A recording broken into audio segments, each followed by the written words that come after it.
My parents banned kid from the Christmas party, including my son, but when I showed up and saw my sister's 3 kids there, they said these kids deserve it. So I cut off their support. Can you truly fathom the sting of betrayal? Not just once, but an agonizing, repeated wound inflicted by your own family? It began subtly, with their relentless pursuit of money, but it culminated in the ultimate exclusion. My son, Tommy, deliberately shut out from Christmas. And the way it all spectacularly imploded in their faces? You're simply not going to believe it. I never imagined I'd be a widow at 34. Yet here I am, Dakota, sitting at my kitchen table at 7 a.m., wrestling with breakfast for my 7-year-old, Tommy, while battling back a fresh wave of tears. Months have blurred since that construction site tragedy stole Mar from us, but sometimes, honestly, it still feels like yesterday's nightmare. Those initial weeks were an endless haze of paperwork, relentless grief, and sleepless nights. I truly don't know how I would have navigated it without Sarah and Jim, my incredible in-laws. They became absolute angels, picking Tommy up from school daily, a lifeline allowing me precious hours to focus on work. Every time I'd collect him, they'd try to press money into my hand. Sarah, truly, I can't accept this, I'd protest, pushing back the envelope she'd attempt to slip into my purse. Dakota, sweetie, we just want help, she'd insist, her kind eyes meeting mine with such genuine warmth. We know the insurance company paid well, but your family. Please, let us do this. She was right about the insurance. Between that substantial payout, $300,000, and my steady income as a marketing manager, we were financially stable. But with Sarah and Jim, it was never about the money. It was pure, unconditional love, a steadfast warmth I sometimes long for my own blood. Every single day, I wish my own parents were half as supportive. My mom and dad had always made it painfully clear that my older sister, Rachel, was their golden child. And now, that same blatant favoritism extended directly to her children, completely overlooking Tommy. Last weekend was typical. Tommy was so eager to see his grandparents. Yet, within 20 minutes, Mom was already complaining about his eager questions. "Why does the clock make that sound, Grandmom?" he asked, pointing to their antique grandfather clock. "How does it work inside?" Mom sighed, rolling her eyes in exaggerated annoyance. "Dakota, can't you control him? He's always asking questions about everything. Rachel's kids never give us this much trouble." Dad nodded in immediate agreement, already reaching for his laptop. "Here, Tommy, why don't you play some games instead? Look, I downloaded some new ones." But Tommy didn't crave games.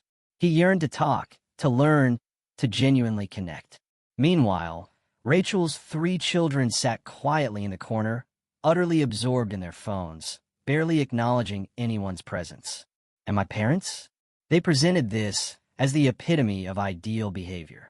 I've learned to bite my tongue. Growing up as the less favored child, I'd long ago adapted to these comparisons.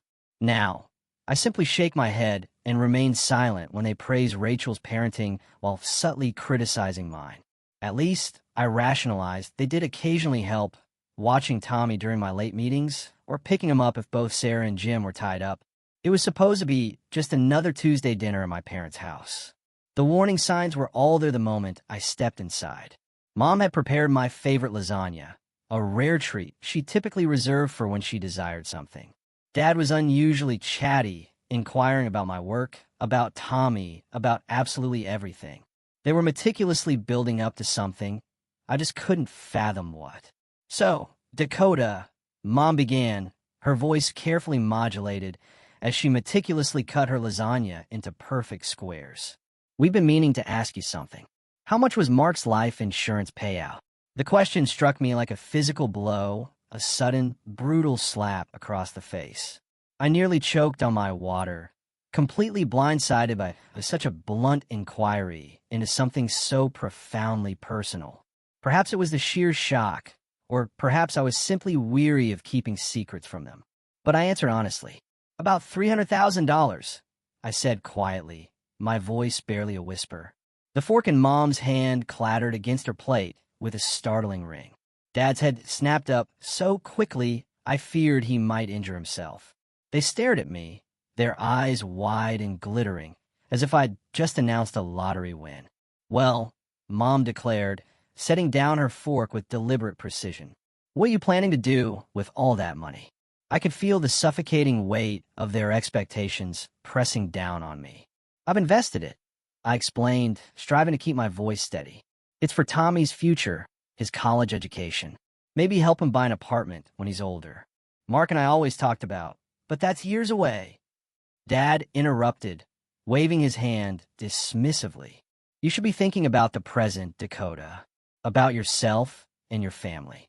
The way he emphasized family made it chillingly clear he wasn't referring to Tommy or me. I knew that tone. It was the same one they'd used when they'd generously helped Rachel with the down payment on her house, or when they'd funded her lavish wedding. "You could do so much with that money now," Mom chimed in, leaning forward eagerly, her eyes glinting. "You could help your family, people who need it today, not save it all for some distant future that might not even—" "I'm not discussing my money anymore." I cut her off, my voice sharper than I intended. The silence that followed was deafening, thick with unspoken resentment. They both recoiled, Dad's face clouding over with that familiar disappointment I'd witnessed countless times in my youth. Mom pressed her lips together into that thin, ominous line that always signaled impending trouble. The remainder of dinner passed in an intense, glacial silence, broken only by the scrape of forks against plates. I genuinely believed that would be the end of it. Knowing my parents, I expected the silent treatment for at least a month, their usual tactic when I failed to meet their expectations. But to my surprise, Mom called just a week later. "We're having a family dinner on Sunday," she announced, her voice honeyed and warm, as if nothing untoward had transpired. "Rachel and the kids will be there, too. You simply have to come, sweetie." Something about her tone unsettled me, yet I agreed. When I arrived that Sunday, Rachel was already there with her children, all of them glued to their phones as per usual. As we settled down to eat, she launched into a dramatic monologue about soaring prices, mounting bills, and the crushing difficulty of making ends meet these days. "Everything is just so expensive now," she sighed dramatically, passing the potatoes. "Your father and I barely have enough for a normal life anymore." As Mom dabbed at her eyes with a napkin, echoing Rachel's lament about rising grocery and utility bills, Rachel cleared her throat and sat up straighter, adopting that self-righteous expression she'd worn since childhood. "I've been thinking," she announced, scanning the table as if delivering an important decree. "Dakota and I should help Mom and Dad financially. I'll send them $500 every month. I wish I could do more, but you know how it is. Jack's the only one working, and with kids," she trailed off, letting the implications sink in before turning to me with a smile that didn't quite reach her eyes. "But you, Dakota, you should send them $1,000 monthly." "Excuse me." I nearly choked on my water, my mind reeling. "Well, it makes sense," Rachel pressed on, her voice laced with false logic.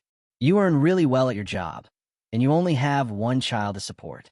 Plus, with your situation, you have other income now." My blood boiled at her carefully calculated avoidance of mentioning Mark's death directly. I wanted to scream that I was a widow, that I didn't have a husband's income to rely on anymore, that the other income she so glibly referred to was meant for my son's future, a testament to his father's love. But Mom was already clapping her hands in delight, and Dad was beaming like it was Christmas morning. "Oh, girls," Mom exclaimed, her voice trembling with glee. "You don't know what this means to us." I sat there, paralyzed, torn between incandescent anger and utter disbelief, watching my family's expectant faces. The words of refusal died in my throat. I'd spent my entire life trying to earn their approval, and here they were brazenly putting a price tag on it. "Fine," I heard myself say, the word flat and lifeless. "I'll do it." The first transfer hurt the most. $1,000 gone with a few clicks, a digital amputation. I rationalized it, telling myself it was worth it if it meant more family support with Tommy. But that fragile fantasy quickly unraveled. "Mom, could you pick Tommy up from school today?" I asked one afternoon. "Sarah has a doctor's appointment. and I have a late meeting. Oh, honey, I'm so sorry. Mom's voice crackled through the phone, thick with feigned sympathy. I've got such a headache today. You know how my migraines get. This became a predictable pattern. Every time I desperately needed help with Tommy, there was an excuse. Mom was too busy. She was tired. She had errands to run. Her back was acting up. Meanwhile, the $1,000 silently left my account like clockwork every month. One particularly frustrating Thursday, after Mom claimed she couldn't watch Tommy because she might be coming down with something, I called Sarah in sheer desperation. Of course, we'll pick him up, Sarah said without a moment's hesitation. Jim's already heading to the school. He loves their little chats on the drive home. Tommy's been telling him all about their science project. I hung up the phone and just sat at my desk, fighting back a torrent of tears. $1,000 a month bought me nothing but hollow excuses from my own mother, while my mother-in-law dropped everything to help without ever asking for a single penny. December crept up on us that year. We had always spent Christmas at my parents' house. It was tradition. The whole family gathered, exchanging gifts, sharing a meal, forging cherished memories. The call came exactly 1 week before Christmas. I was helping Tommy with his homework when my phone lit up with Mom's number. Dakota, honey, she began, using that sickly sweet tone that always preceded bad news. About Christmas Eve, we've decided to do something different this year. We're having an adults-only party. No children allowed. The pencil I was holding snapped in my hand. What? It's just that we want to do something more sophisticated this year. Mom continued, as if discussing something as trivial as changing dinner plans. You know, wine, adult conversation. But it's Christmas. I protested, moving away so Tommy couldn't overhear. What am I supposed to do with Tommy? Oh, that's easy, she replied, her voice light and utterly dismissive. You can leave him with Sarah and Jim. They'd love to have him. I'm sure you can come by around 7 o'clock after you drop him off. After hanging up, I stared at Tommy, who was still meticulously working on his math problems, completely unaware that his own grandmother had just uninvited him from Christmas. My heart ached, watching him concentrate on his multiplication tables, his tongue sticking out just like Mark used to do. I spent the next week debating what to do. The thought of celebrating without Tommy felt profoundly wrong, a betrayal of his innocent joy. But skipping the family Christmas entirely seemed too dramatic, too final. Finally, I devised a compromise. I'd leave Tommy with Sarah and Jim for a few hours, make a brief appearance at my parents' house to exchange gifts and greetings, then head back to celebrate properly with my in-laws and son. On Christmas Eve, I pulled up to my parents' house alone, a bag of carefully wrapped presents in hand. The driveway was packed with cars, far more than usual for our typical family gatherings. Walking up to the front door, I could hear a cacophony of laughter and Christmas music spilling out into the cold December air. I opened the door, and the world seemed to tilt sideways. The house was positively bursting with relatives, aunts, uncles, cousins, but that wasn't what stopped me dead in my tracks. There, darting through the living room with paper crowns perched jauntily on their heads, were Rachel's 3 children, and near the towering Christmas tree, I spotted my cousin Linda's children helping themselves to cookies. More kids appeared in my line of sight. My cousin Mark's twins, my cousin Susan's teenager. The room suddenly felt too hot, too tight, too suffocating. I stood frozen in the doorway, the gift bag hanging limply from my hand. As the sickening reality of the situation sank in, a wave of nausea washed over me. This wasn't an adults-only party at all. It was a party where only my son wasn't welcome.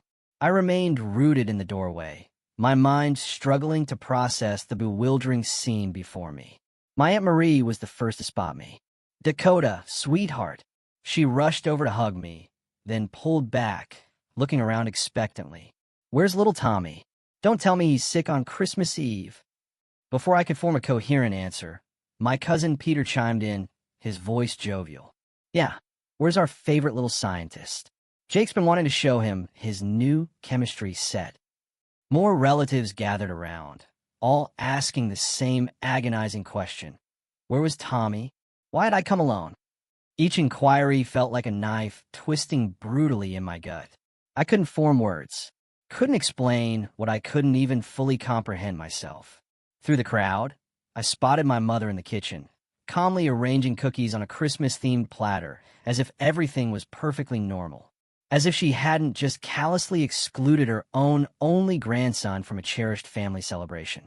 "Excuse me," I managed to stammer, pushing past my concerned relatives. My feet carried me to the kitchen on autopilot, a quiet, simmering anger building with each step. "Mom," I said, my voice low and dangerously controlled. "Can we talk privately?" Something in my tone made her immediately put down the platter. I led her into the hallway, away from prying eyes and ears. "You told me this was an adults-only party," I stated, fighting to keep my voice steady. "You specifically told me not to bring Tommy. So why are Rachel's kids here? Why are all the cousins' children here?" Mom straightened her Christmas sweater, pointedly avoiding my gaze. "Well, that's different." "Different how?" I challenged, my patience wearing thin. "Those children," she said, gesturing vaguely toward the lively living room. "They know how to behave at formal gatherings. They're well-mannered." I stared at her in utter disbelief. "Well-mannered? Tommy is one of the most polite children I know. His teachers praise his behavior constantly.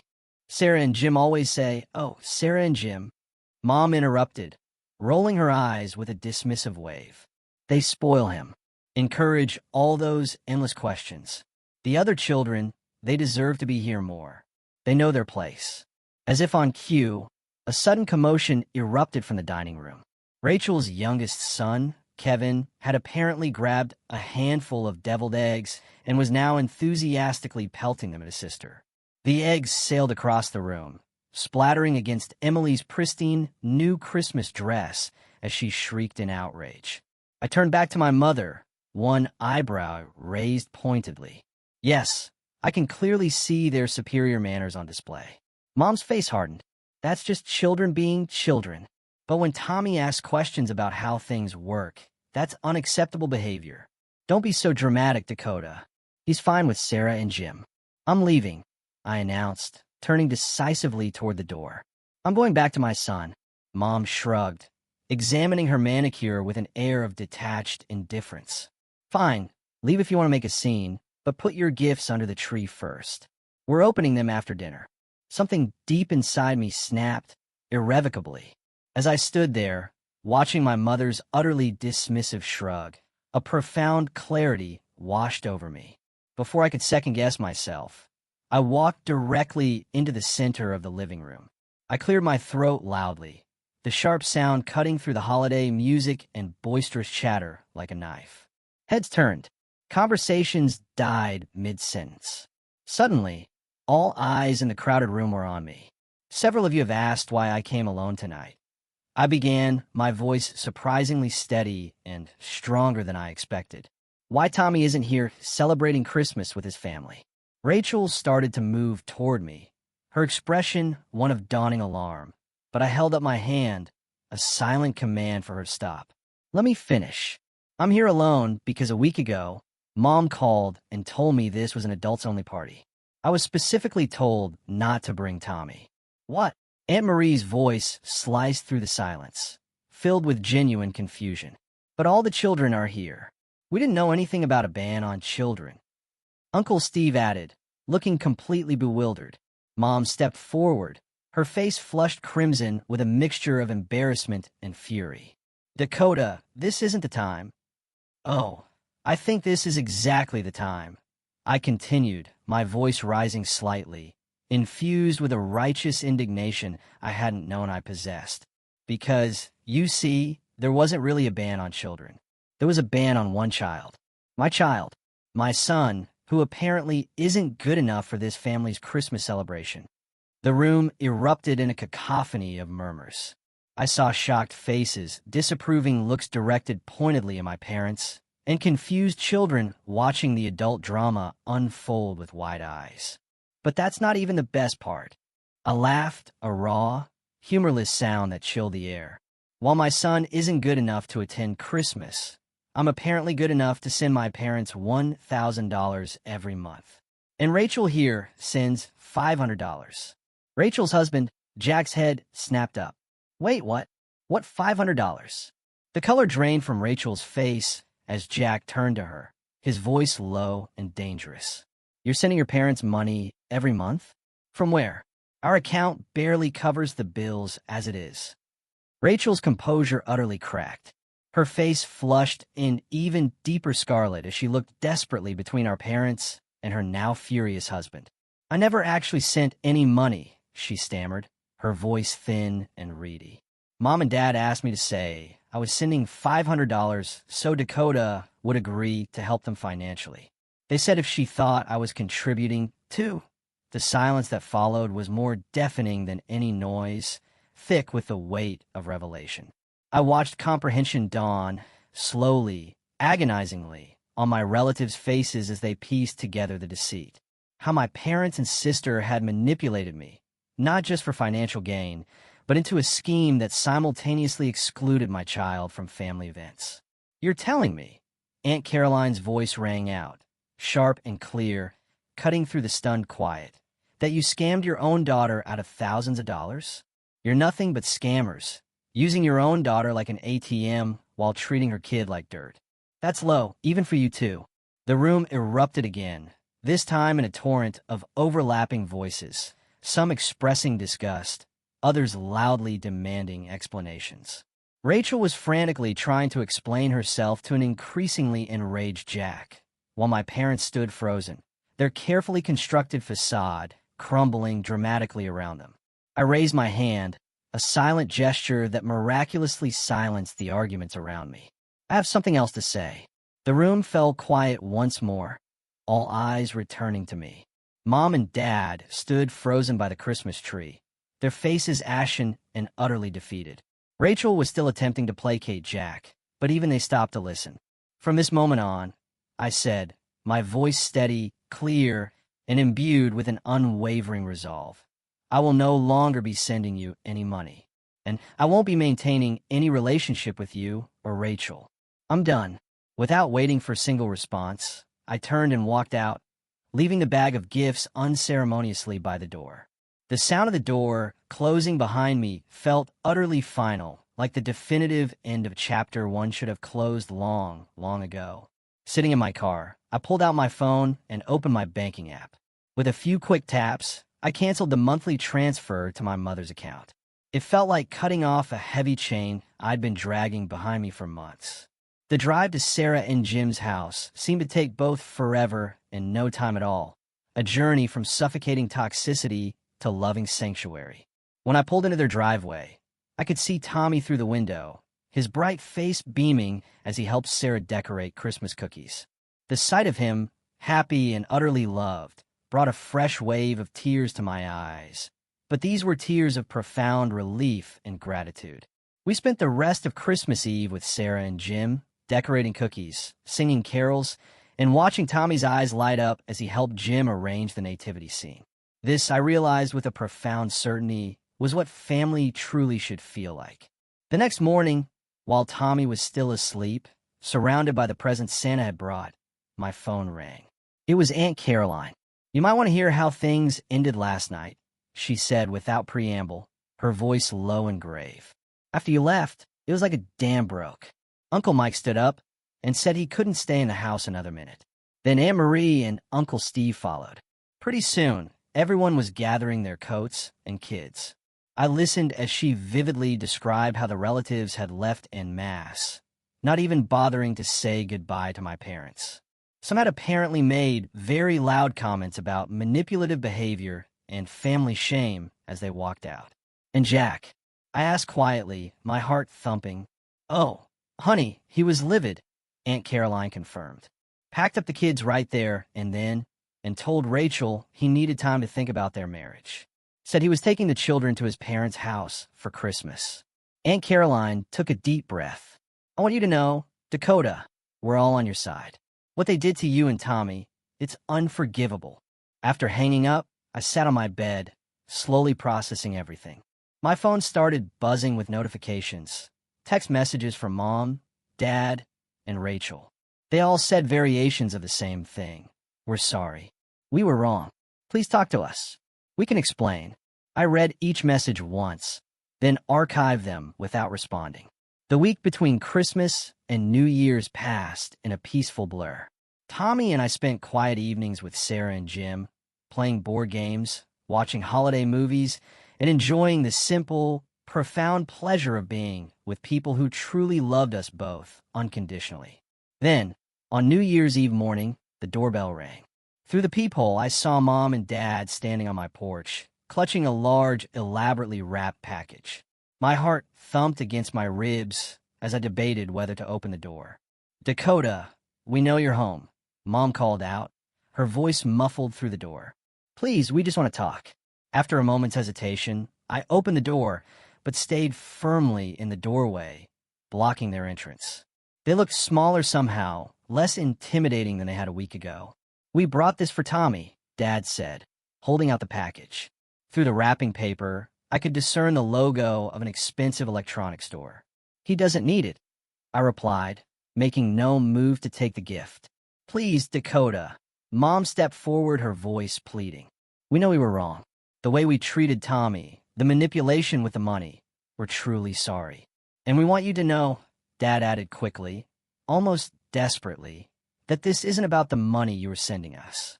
We really do feel terrible about everything."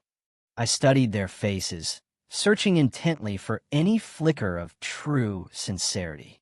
"Are you sorry because you realize what you did was wrong?" I asked, my gaze unwavering. "Or are you sorry because the entire family knows what you did and won't speak to you anymore?" They exchanged a brief, telling glance, and in that fleeting moment, I had my answer. "I think you should leave," I said quietly, my voice firm. "I don't believe you, and I don't trust you. Not anymore. But we're family," Mom protested, tears welling up in her eyes. "No." I shook my head, my conviction absolute. Family doesn't manipulate each other. Family doesn't exclude a child from Christmas. Family doesn't scheme and lie to get money. What you did, that's not family. They left eventually, still clutching the unwanted gift. Their hollow apologies trailed behind them as they walked to their car, their figures diminished and defeated. I watched them drive away, feeling not sadness, but an immense, profound relief. In the months that followed, I held firm to my decision. I didn't answer their calls or respond to their texts. Rachel tried reaching out too, but I blocked her number. The money I had been sending to my parents went directly into Tommy's college fund instead, a tangible investment in his true future. The funny thing about cutting toxic people out of your life is how much room it makes for better relationships to grow. Aunt Caroline started inviting us over for Sunday dinners. Uncle Mike and his wife hosted us for lively barbecues where Tommy could play freely with his cousins. Everyone made a point of including him, asking about his interests, encouraging his endless questions. "Mom, why does Uncle Mike's pool have that funny smell?" Tommy asked one summer afternoon, ever the curious scientist. "That's the chlorine, buddy," Uncle Mike answered before I could, launching into an engaging explanation about water treatment and chemical reactions that had Tommy completely fascinated. I watched my son bloom under the attention and genuine love of family members who actually wanted to know him, not change him. He started calling Sarah and Jim Grandma and Grandpa exclusively now, and they continued to be our unwavering rocks, our safe harbor in any storm. So I'm curious, have you ever had to draw such a definitive line with family? Or what would you have done in my shoes? Tell me what you think in the comments. I really want to know.